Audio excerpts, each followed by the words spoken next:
It is easier to do a job right than to explain why you didn't. The less government interferes with private pursuits, the better for general prosperity. The government should not be guided by temporary excitement, but by sober second thought. The atonement of Jesus Christ is the only remedy and rest for my soul.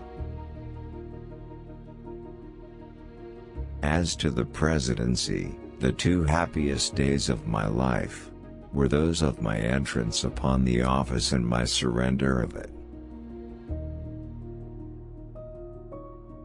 Most men are not scolded out of their opinion. Is it possible to be anything in this country without being a politician?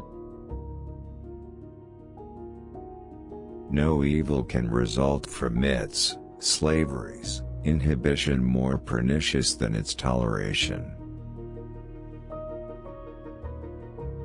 I shall tread in the footsteps of my illustrious predecessor. Those who have wrought great changes in the world never succeeded by gaining over chiefs, but always by exciting the multitude.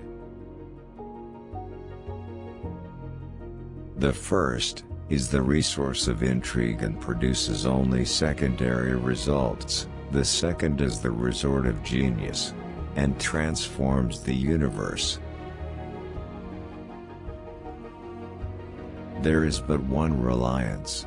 Between Russia and the United States, sentiments of good will continue to be mutually cherished. The second, sober thought of the people is seldom wrong, and always efficient.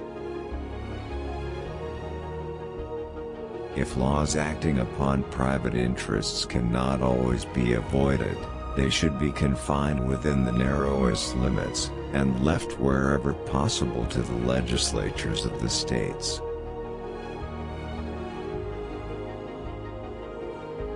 The national will is the supreme law of the republic, and on all subjects within the limits of his constitutional powers, should be faithfully obeyed by the public servant.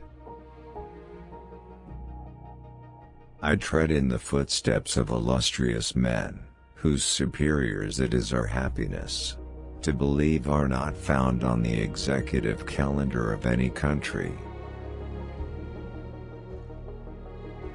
Banks properly established and conducted are highly useful to the business of the country, and will doubtless continue to exist in the states, so long as they conform to their laws, and are found to be safe and beneficial.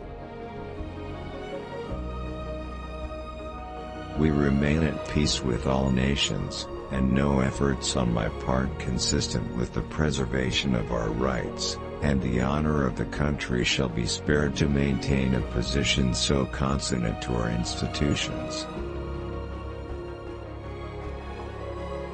In a government whose distinguishing characteristic should be a diffusion and equalization of its benefits and burdens, the advantage of individuals will be augmented at the expense of the community at large.